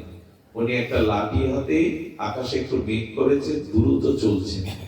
এই চলতে চলতে ভগবানের চরণ চিন্তা করতে করতে একটা বড় কুয়ো ছিল পুরানো, কত সাপ কীট পতঙ্গ আছে, কুয়োই যে পড়তে যাবে, গোবিন্দ বালক বেশে, রাখাল বেশে সে লাঠি ধরেছে। বাবা, আরে আর দুপা গেলেই তো খাদে পড়ে যেতে, কুয়োতে পড়ে যেতে। যেই কণ্ঠটা শুনেছে, লাঠিটা ওপার থেকে ধরেছে, কণ্ঠ শুনে মনে হলো এই কণ্ঠ তো সাধারণ কারো না, যার জন্য সারা জীবন ব্রজের ধুলায় পড়ে আছি, সে কি এলো? আচ্ছা তোমার নাম কি? যদি বলে কৃষ্ণ তো ধরা পড়ে যাবে। বললেন আমার নাম আর কি, আমি রাখাল, আমি কষ্টে এসেছিলাম গরু চড়াতে, দেখলাম তুমি যাচ্ছ অন্ধ, লাঠি নিয়ে পড়ে যাবে, তাই এসে ধরলাম। সরুরাই মনে করেছে এই সুযোগ যদি জীবনে আর না আসে, এত কাছে লাঠির উপাসে, সে আর আমি এপাশে। বলছে দেখো খোকা, দেখো গোপাল, আকাশে মেঘ করেছে, আমি অন্ধ, তুমি কাজ করো তো, লাঠির উপাসে কেন, আমার হাতটা ধরে একটু দ্রুত পৌঁছে দাও তো। যেই হাত ধরতে যাবে, লাঠি ছেড়ে দিয়ে গোপাল দশার ধরে গিয়ে হাততালি দিয়ে বলছে, জিতবে মনে করেছিলে না? তুমি জিতে যাবে, আমাকে হারিয়ে দেবে, আজ আমি জিতেছি, তুমি হেরে গেছো। এই কথা শোনার পরে সুরদাস কি বলেছিল জানেন? হাতে তালি দিও না গোবিন্দ, আসলে আজ তুমি হেরেছো, জিতেছি আমি। কিরকম? আমি ফাঁকি দিলাম, ধরতে পারলে না, লাঠি ছেড়ে দিলাম, তুমি তো হারলে, জিতেছি তো আমি। সুরদাস বললেন না, আমি জিতেছি, হেরেছে তুমি কেন জানো? আমি অন্ধ আর আমি বৃদ্ধ, আমার হাত ধরলে ছাড়িয়ে নিতে পারো, আমার লাঠি ধরে ছাড়িয়ে যেতে পারো, এটা জয় না। সেই দিন তোমাকে আমি জয়ী বলবো, যেদিন আমার হৃদয় থেকে তুমি চলে যাবে। তাও তোমার হৃদয় থেকে যাওয়ার ক্ষমতা আছে। কত বড় কথা! আমার লাঠি ধরলে আমি অন্ধ, আমি বৃদ্ধ, আমি হাত ধরলে, লাঠি ধরলে ছাড়িয়ে যেতে পারো, এটা তোমার জয় নয়। আমার হৃদয় থেকে এক পা চলে যাও, দেখি তোমার কি ক্ষমতা। কৃষ্ণ ঝরঝর করে কেঁদে ফেলেছেন সুরদাসের কথা। সত্যিই তো ভক্তের হৃদয় থেকে তো আমার যাওয়ার ক্ষমতা নেই। এই হলো ভক্তি। আমাদের হৃদয়ে কি আছে? কামনা, বাসনা, সংসারের কত আসক্তি আমার হৃদয়ে ভরা। আর উনি বললেন আমার হৃদয় থেকে তুমি চলে যাবে, যদি যেতে পারো ভাববো তুমি জিতেছ। গোবিন্দের চোখে জল রাধারানী দেখে বললেন, কাঁদছো কেন স্যার? নিশ্চয়ই কোন ভক্তের আনন্দে, ভক্তিতে তুমি কাঁদছো, তোমার চোখে এমনি জল আসে না। রাধারানীকে বললেন, সুরদাস এমন একটা কথা বলেছে, আমি চোখে জল ধরে রাখতে। রাধারানী বললেন, যে আনন্দে তোমার চোখে জল আনতে পারে, সেই ভক্তকে আমাকে একবার দেখাও। রাধারানীকে শ্যামসুন্দর বলল, তোমাকে আমি দেব না, কারণ তো অন্ধ, আর তুমি যাকে তাকে কৃপা করে বসো। তুমি এমন যে তুমি যাকে তাকে, আসলে রাধারানীর স্বভাবটাই তাই, বিচার না করে কৃপা করেন। গৌরী ও বৈষ্ণবগণ এমনি এমনি রাধা বলে না। রাধা বলে কেন জানেন? যে করুণাটা কৃষ্ণের থেকে শতগুণ। কেমন জানেন? কেমন জানেন? আচ্ছা, আপনি কাছানো জামা কাপড় পরে অফিসে যাবেন, ব্যবসা প্রতিষ্ঠানে যাবেন, আপনার ছোট শিশুটি লালা গায়ে, কোথাও তার মলমূত্র লেগে আছে, ধুলাবালি লেগে আছে, বাবা কোলে নাও, বাবা কোলে নাও বললে আপনি নেবেন? আরে যা যা, এখন কোলে নেওয়ার সময় না, মার কাছে যা। দেখিয়ে দেয় কার কাছে? মার কাছে যা। মা হয়তো সারাদিন পর খেতে বসেছে, ওই ধুলাবালি লালা মাখা সন্তান, বাবা বলল মার কাছে যা, বাবা কোলে নিল না, মা কি ওরকম বলবে? যা চলে যা। মা কোলে নিয়ে স্নেহের আঁচল দিয়ে তার ধুলাবালি গুলো মুছিয়ে দেয়। এই জন্যই তো সে মা। আমার রাধারানী ওইরকম, তিনি যাকে তাকে কার কত কি পাপ আছে তাপ আছে তা দেখে করুণা হলেই করুণাময়ী কৃপা করবে।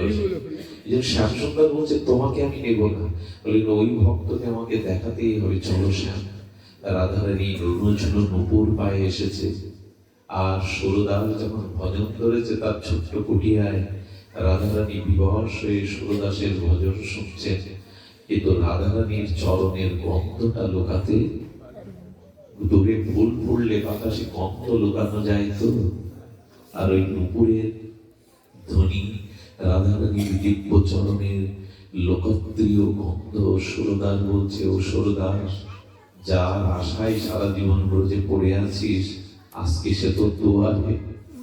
আজকে ভজন করতে করতে উনি রাধারানীর চরণটা ধরবেন বলে লুটিয়ে পড়েছে, যেই বাম চরণটা স্পর্শ করেছে রাধারানীর চরণে নুপুরটা করে ওর হাতে জড়িয়ে গেছে। রাধারানী দুপা পিছিয়ে এসেছে, সঙ্গে সঙ্গে বললেন, শ্যামসুন্দর এখন উপায় কি হবে? এই জন্য তো তোমায় আনতে চাইনি, তোমার চরণে নুপুর কখনো খোলে রাধে? তুমি রাস মঞ্চে নৃত্য করো, তোমার নুপুর খোলে না, আসলে ওকে কৃপা করবে বলেই ওর নুপুরটা ইচ্ছা করে খুলে দিয়েছে। তোমার চরণের নুপুর রাস মঞ্চে খুলে পড়ে না, আমি এই জন্য তো তোমায় আনতে চাইনি। এখন দেখো, আহা, ভক্তি জগতের কি, ভক্তি জগতের মহিমা দেখুন।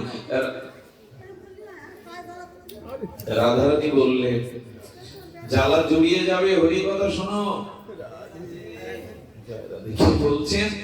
বলছেন যে বাবা, আমি বসন্ত রাশে আমার নৃত্য আছে, তুমি নুপুরটা আমায় দাও না।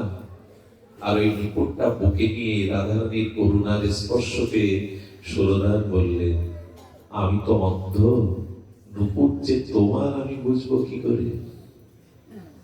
অন্য কোন চার নুপুর সে যদি এসে আবার দাবি করে নুপুর আমার। রাধারানী বুঝতে পারলেন আজ আর ওর হাত থেকে রেহাই নেই। রাধারানীর করপল্লব হস্তটা চোখে বুলিয়ে দিলেন। দৃষ্টি ফিরে পাওয়ার পরে দেখে রাধারানীর সেই গোবিন্দর বাঞ্ছিত, গোবিন্দর উপাস্য চরণ, রাধারানীর প্রেমময়ী চরণ। উনি লুটিয়ে পড়ে তখন বলছে, বাবা এখানে দাঁড়িয়ে থাকলে ধরা করে যাব, নুপুরটা দাম। সুরদাস কি বললো জানেন? এ রাধে, হাত পাচ্ছ কেন? গোবিন্দ যে চরণটা বুকে নিয়ে মাথায় নিয়ে উপাসনা করে, কাঁদে, এত কাছে থাকতে হাতে নেবে চরণটা বাড়িয়ে দাও। ওই চরণের জন্যই তো পড়ে আছে, কাঙাল হয়ে অন্ধ হয়ে, দাও না। রাধারানী চরণ বাড়িয়ে দিলেন। নুপুরটা পরিয়ে দেওয়ার পরে রাধারানী বললেন, সুরদাস, আমার দর্শন যে পাই আমি তাকে কিছু না দিয়ে পারি না, একটু বর না। কি চাইলো জানেন?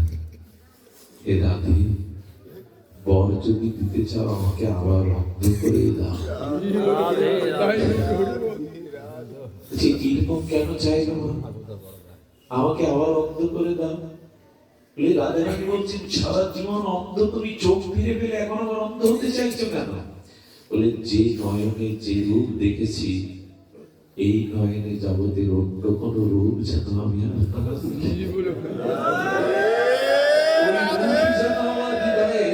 চিরদিন থেকে যায়।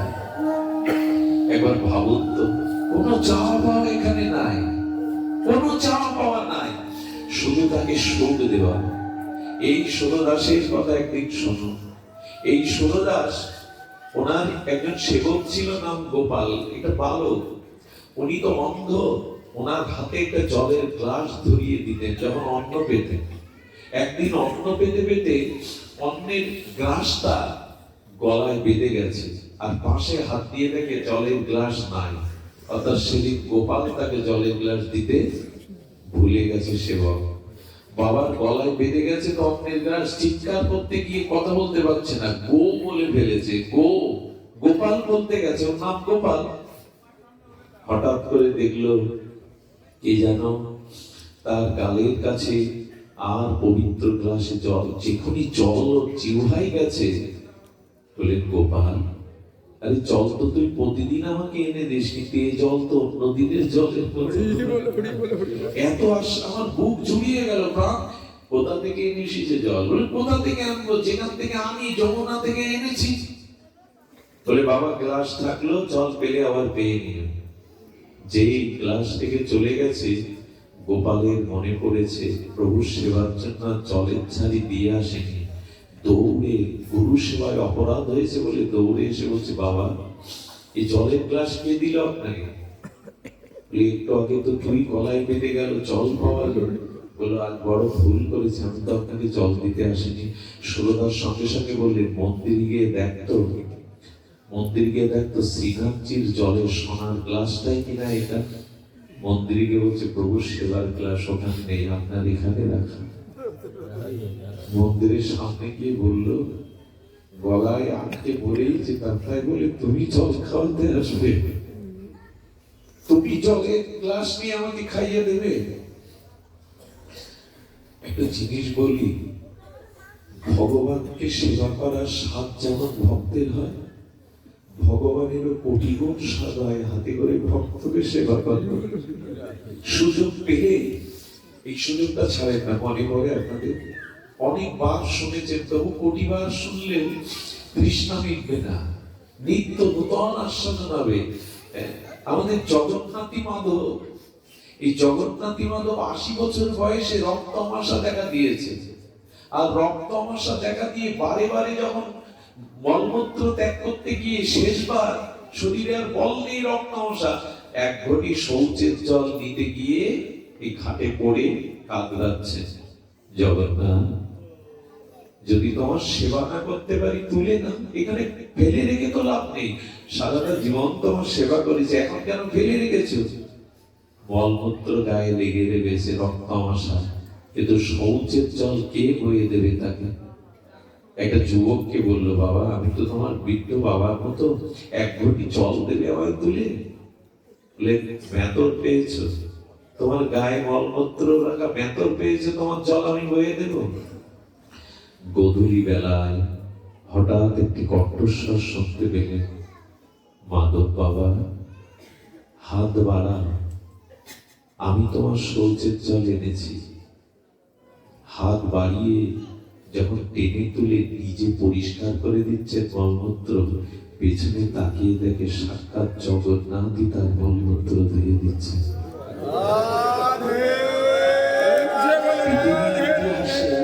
পৃথিবীর ইতিহাসে বড় বিরল। সঙ্গে সঙ্গে উনি বলছেন, আর কত কলঙ্ক দেবে আমায়, আর কত কলঙ্ক মলমূত্র ধুয়ে দেওয়া তোমার কাজ না জগন্নাথ, আমাকে আর কলঙ্কিত করো না। আচ্ছা জগন্নাথ, তুমি আমার শৌচক্রিয়া মলমূত্র না দিয়ে আমার রোগটা তো সেরে দিতে পারো, তাহলে মিটে যায়, রোগটা তো সারাতে পারো। তুমি কর্তুম অন্যথা কর্তুম সর্বদা কর্তুম ভগবান, তুমি রোগটা সারিয়ে দিলেই তো মিটে যায়। কি বলবো জানেন ভগবান? জগন্নাথ বললেন, শোনো, এটা তোমার প্রারব্ধ, আর কোন ভক্তের প্রারব্ধকে আমি নিষ্ক্রিয় করি না, ওটা ভুগিয়ে নেই। কেন মাধব জানো, এই জগৎটা ভালো জায়গা নয়। এই জন্ম মৃত্যু চক্রে বহুবার আসতে হয়, যতদিন কর্মফল থাকে। এই কর্মফল প্রারব্ধটা তোমার এই জন্মে ভোগ হয়ে গেলে আর তোমাকে আসতে হবে না, আমার কাছেই তুমি চিরকাল থাকবে। তাই ভক্তদের জীবনে দুঃখ কষ্ট আসলেও ভগবানকে বলে না, কেন জানেন? আমার কর্মফলের প্রারব্ধ ভোগ হোক, না হলে আমাকে আবার আসতে হবে। তখন বলছে, আচ্ছা তুমি যদি তাই করো, প্রারব্ধ ভুগিয়ে নাও, তবু এই কাজ তোমার না। তুমি মলমূত্রে ধুয়ে দেবে, এই কাজ তোমার না। তখন জগন্নাথ কি বলেছিল জানেন? এই দিনের প্রতীক্ষা করছিলাম আমি মাধবী, সারাটা জীবন সংসারের সুখ কিছু নাওনি, আমার সেবাতেই 80টা বছর কাটিয়ে দিয়েছ, তবে শোনো, আমাকে যেমন ভক্ত সেবা করে, আমারও স্বাদ হয় হাতে করে তাকে সেবা করতে।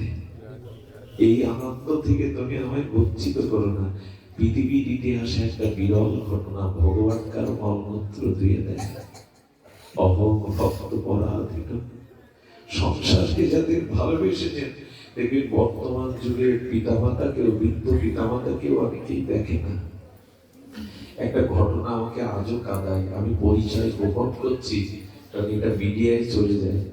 আমারই জন্মস্থানে এক ডাক্তার ছিলেন, তার ছেলেকে তিনি অনেক বড় করেছিলেন, কিন্তু তার প্যারালাইসিস হয়ে যখন মলমূত্র ত্যাগ করতে থাকে ভারী শরীর, তখন একটা খাটের উপরে তাকে রেখে দেওয়া হয়, ঘরে না বাইরে। রোদ বৃষ্টি ঝড়ে ওই খাটে মলমূত্র ত্যাগ করে। কি করে জানেন? কেউ সেবা করবে না বলে পুত্রবধূ, পুত্র, কন্যা একটা মোটর কিনেছিল। ওই ধনী ছেলেটা, ওই বাবার ছেলেটা একটা মোটর কিনে একটা পাইপ লাগিয়েছিল। 10 হাত দূর থেকে ওই মোটরের পাইপের জল তার গায়ে ছুড়ে পড়ত, চিৎকার করত। সারা জীবন যাদের জন্য করবে, একসময় বৃদ্ধ বয়সে এই পরিণত হবে। এই জন্য সংসারে সেবা করুন, ক্ষতি নেই, একটু ভগবানকেও ভালোবাসা দিন। ভালোবাসা দিন। উনি অকৃতজ্ঞ নন, উনি কৃতজ্ঞ। ভক্তের মলমূত্র পর্যন্ত ধুয়ে দিয়ে জগৎকে দেখালেন। এটা কোন শাস্ত্রে এভাবে বলতে পারে না, কিন্তু অভঙ্গ ভক্ত পরাধীন। আমি আমার ভক্তের কাছে চিরদিন বশ হয়ে থাকি। আমি ভক্তাধীন, আমি ভক্তের অধীন হয়ে থাকি। শুধু যান, এই জন্য আপনাদের কাছে অনুরোধ, দেখুন ভগবানের চরণে অনেক অপরাধ করেন, ক্ষতি নেই, উনি ক্ষমাময়। দয়া করে কোন ভক্তের চরণে অপরাধ করতে যাবেন না, আপনি বইতে পারবেন না। আপনি কোটি জন্ম তপস্যা করে ভজন করুন, এই জন্য ভক্ত চরণে অপরাধ থেকে মুক্ত থাকুন। একটা ছোট্ট দৃষ্টান্ত আপনাদের জানায়, খুব বিরল দৃষ্টান্ত মনে পড়ে। দীর্ঘ 50 বছর দিল্লির ক্ষমতায় ছিলেন সম্রাট আকবর। আকবর দীর্ঘ 50 বছর মোগল সাম্রাজ্য শাসন করেছেন। আর উনি একবার একটা ব্রাহ্মণ কুমারী সুন্দরীকে দেখে উনি প্রলুব্ধ হয়ে তাকে বিবাহ করেছিলেন, কিন্তু অঙ্গীকার ছিল ওনার ধর্মে উনি বাধা দেবেন না। আপনাদের মনে পড়ে ওনার নামটি? একটু পরে মনে আসলে আমি বলছি। এই মীরা নয়, ইনাকে উনি বিবাহ করেন সম্রাট আকবর। তার অপরূপ রূপ দেখে মোহিত হয়ে ব্রাহ্মণ কন্যাকে, কিন্তু কন্যা বলে, মহারাজ আমার শক্তি নেই, কিন্তু আমি গ্রহণ করছি, কিন্তু একটা শর্ত আছে। একটি শর্ত হলো আমাকে সপ্তাহে 1-2 দিন বৃন্দাবন দর্শনের অনুমতি দিতে হবে। ব্রজকে খুব ভালোবাসতেন উনি। সপ্তাহে 2 দিন উনি ব্রজে যেতেন, পালকি নামে ছদ্মবেশে উনি যেতেন যমুনা পুলিনে, বংশী বটে। একদিন কি করেছে জানেন? একদিন যমুনা পুলিনে দেখে একটা ছোট্ট বালিকা, তার জন্য কোটি কোটি চন্দ্রের উজ্জ্বল প্রভাজ্যোতি দিয়ে, প্রভাপুঞ্জ নিয়ে দাঁড়িয়ে আছে। ওর কোনো সন্তান ছিল না, তো দৌড়ে গিয়ে কন্যাটিকে বুকে করে নিয়ে বলছে, কে মা তুই? বলে, আমি ব্রজের এক বালিকা, আমার পিতা মাতা কেউ এখানে নাই, আজ থেকে আমি তোর মা। এই সম্রাট আকবরের এই ঘরণী ওকে এনে শশীকলার ন্যায় ধীরে ধীরে ওকে মানুষ করে। যখন 12 বছর, আসলে এই কন্যাটি কে জানে? এই কন্যাটি হলো ললিতা সখী। কে? ললিতা সখী। ললিতা সখী কেন এই রূপ নিলেন? উদ্ধবের সাথে ললিতা একবার একটা অভিশাপ হয়। সেবা নিয়ে যখন অভিশাপ হয় তখন বলে উদ্ধব, তুমিও ব্রজে আবির্ভাব হবে, আমিও নতুন রূপে যাব। যেদিন তোমার আমার সাথে দেখা হবে সাক্ষাৎ, সেই দিন এই দেহ ছেড়ে আমি আমার নিত্য লীলায় চলে যাব। এই ললিতাই এই বালিকার রূপ ধরে এসে, আর সম্ভবত জনাবাই এই মায়ের স্নেহে লালিত হলো, কিন্তু ওর এত রূপের জ্যোতি যে জনাবাই কখনো নিজের মেয়েকে বাদশার সামনে বা বাইরে আনেননি। ললিতা সখীর রূপ কি সাধারণ? রাধারানীর সখীর রূপ কি সাধারণ? সুধীমিত্র একটু ধ্যান দিন, ওখানে কি হয়েছে? ওইখানে সম্রাট আকবরের এই যে জনাবাই, তিনি একদিন কি করেছেন জানেন? ওনার দিকে সম্রাট আর লক্ষ্য করে না, সেই রূপের আগের মতো জ্যোতি প্রভাব নেই। একদিন বিষণ্ণ বদনে বসে আছে, আর এই ললিতার সখী রূপী বালিকা এসে বলছে, 12 বছর বয়স, তখন কিশোরী হয়েছে, মা তোমার মুখে কেন অন্ধকার? বলে, রাজা আমাকে আর আগের মতো ভালোবাসে না, আমার দিকে তার কোনো লক্ষ্যই নেই। সঙ্গে সঙ্গে বললেন, মা আমি একটা মন্ত্র জানি, সেই মন্ত্র যদি আমি তোমায় দেই, বাদশা তোমার দিকেই তাকিয়ে রইবে, আর কারোর দিকে তাকাবে না। সেটা হলো, আমি তোমাকে স্বীকার করে দিচ্ছি, মেয়েদের মধ্যে মায়েদের মধ্যে কারো কারো গুণ আছে, স্বীকার করতে পারে ভালো, সাজাতে পারে ভালো। তো ওর মাকে এমন করে সাজিয়েছে, ওই রূপ দেখেই সম্রাট আকবর বিমোহিত হয়ে বললেন, আগে বলো তোমাকে আজকে স্বীকার করেছে কে? তোমার এই রূপে সাজিয়েছে কে, তার কথা বলো। ধরা পড়ে গেছে। অন্তর্মহলে আসার পরে কন্যাটিকে দেখিয়ে দিলেন পর্দার আড়ালে। এতদিন কেন দেখাননি জানেন? দেখাননি, বাদশা যদি ওর রূপ দেখে, ওর রূপে ওর তমগুণ রজগুণে আক্রান্ত, দেখেই বললেন, এ কে? এই রূপ আমার ঘরের মধ্যে, আমার প্রসাদের মধ্যে, এক্ষুনি আমি ব্যবস্থা করছি, ওকে বিয়ে করবো, আমাকে বেগম বানাবো। যে কামিক দৃষ্টি দিকে তাকিয়েছিল, ভক্ত অপরাধ কত ভয়াবহ দেখুন। সঙ্গে সঙ্গে ওর গায়ে অগ্নি দাহ ক্রিয়ার দ্বারা ফোলা উঠে গেছে। রাজকবিরাজ, সমস্ত আগ্রার বা রাজকবিরাজ এসে বলছে, রাজা সম্রাট, এই রোগ আপনার কোনো অন্য কারণে হয়নি, কোন অপরাধের কারণে হয়েছে, এটা আমাদের ওষুধে যাবে না।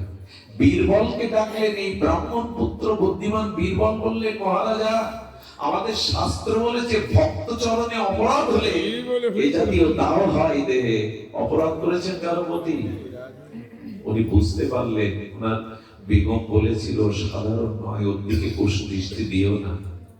তখনই বললেন কি, বৃন্দাবন থেকে এক মহাত্মাকে আনেন, নাহলে ও কারো সামনে আসবে না। এই সুরদাসকে আনা হয়। এই সুরদাসের বলে, মহারাজ ভগবানের চরণে অপরাধ করুন, ক্ষমা হবে, কিন্তু কোন ভক্ত চরণে অপরাধ করবেন না। আপনি দিতে পারবেন না। এই যে গায়ে দাও হচ্ছে আপনার, এ অনন্তকাল যাবে না। ওষুধ একটাই, যার চরণে অপরাধ করেছেন তার কাছে ক্ষমা প্রার্থনা করে তার ধুলি মাখন অঙ্গে। উনি লুটিয়ে পড়লেন, প্রার্থনা করলেন, হে বালিকা আমাকে তুমি রক্ষা করো। তখনই তার চরণ ধুলি মাখার সাথে যাতে রোগ সারল, ললিতা ওখানেই যৌগিক অগ্নিতে আত্মহতি দিয়ে এই শরীর ত্যাগ করে নিত্য লীলায় চলে গেল রাধারানীর পূজা। আর এই সরদার বুঝতে পারলেন উনি ললিতা। উনি বললেন, যাও ললিতা, আমার কিছু কাজ বাকি আছে, আমি পরে আসছি, আমি সব শেষে চলে এসেছি, আর সময় নেওয়ার অধিকার নেই। এই সুরদাস সংকল্প করেছিলেন 1,25,000 পদ রচনা করে ভগবানকে শোনাবেন, কিন্তু লিখতে পেরেছেন 1,25,000 এখনো পারেননি। শরীরে ওনার বিবশ হয়ে গেছে। গিরিরাজের উপরে গিয়ে উনি আর কীর্তন শোনান না, উনি আর শ্রীনাথজিকে সুর করে কীর্তন শোনান না। এই জন্য শ্রীনাথজিকে সাজাচ্ছেন বল্লভাচার্য। সাজালে কি হবে? দেখছে গোবিন্দের মুখে হাসি। আচ্ছা, যারা গোবিন্দের সেবা করে, নিতাই গৌরীর ঘরে বিগ্রহ সেবা করে, আপনি বুঝবেন কি করে যে সেবা গ্রহণ করছে কিনা ভগবান? উনি তো কোনো কথা বলবেন না, তো বুঝবেন কি করে? বুঝবার একটা উপায় আছে। সেবা করার পরে বিগ্রহের মুখে রাধারানীর বদনের দিকে তাকাবেন, শৃঙ্গার করে সেবা করে আরতি করার পরে যখন তাকাবেন, তখন দেখবেন ঠোঁটের কোণে একটা মিষ্টি হাসি যদি দেখতে পান, চোখের কোণে যদি একটা মধুর হাসি দেখতে পান, জানবেন আজ আপনার সেবা। যদি বলেন এটা আমাকে একজন দেখিয়েছিল, তিনি একজন না, তিনি রাধারানীরই কিঙ্করী। তিনি কে জানেন? তিনি আমাদের উপমহাদেশে নয়, সারা এই বিশ্বের মাঝে বৈষ্ণব সেবার অন্যতম মূর্তিমন্ত বিগ্রহ আমাদের কেশিঘাটের প্রাতঃস্মরণীয় মুরারি মোহন দাস বাবাজি মহারাজ। উনি একবার দীক্ষা দিচ্ছেন বাংলাদেশে, এবং উনি এই অভাগা যেখানে যেত উনি পাঠ শুনতেন নিচে বসে বসে, মাটিতেই বসে। আমাকে বলছেন মঙ্গল দেখো দেখো, আমাকে মঙ্গল বলে ডাকতেন। দেখো দেখো, আমরা কি বাবা? বলে বৃন্দাবনে মুরারি মোহনে 56 ভোগ হচ্ছে, এই দেখো। যখনই বলছে দেখো, মোবাইলের মধ্যে দেখাচ্ছে দেখো আমার মুরারি মোহন কিভাবে হাসছে, দেখো আমার মুরারি মোহন। আমি সেই দিন দেখেছিলাম বিগ্রহের হাসি কাকে বলে। হাসে যদি সেবা গ্রহণ করে, ওখানে কি ঘটেছে একটু দেখুন। জয় রাধে রাধে, জয় শ্রী রাধে। কিছু হয়েছে দেখিও ভগবানের মুখ বলি। আচার্যকে বললেন একবার আমার সামনে নিয়ে এসো সুরদাসকে। সুরদাস যেই এসেছে কি বলছে জানেন? সুরদাস, তোমার ভজন না শুনলে আমি আনন্দ পাই না, আসো না কেন? বলে 1,25,000 পদ মনে করেছিলাম শ্রীনাথ তোমাকে শোনাবো, একটু শান্ত থাকো, কিছু হবে না, ভাগবতে কারো কোনো ক্ষতি হয় না, উনি সুস্থ হয়ে যাবেন, ভাগবতে কারো কোনো ক্ষতি হয় না, ধ্যান দিন। শ্রীনাথজি বলছেন শোনো সুরদাস, তুমি দুঃখ পেও না, 1,00,000 পদ রচনা করেছো, আর আমি তোমার হয়ে 25,000 পদ লিখে দিয়ে এসেছি। খাতা খুলে দেখো তুমি, আমি লিখে দিয়ে এসেছি তোমার 25,000 পদ। সুরদাস চোখের জলে শ্রীনাথজির চরণ শরণ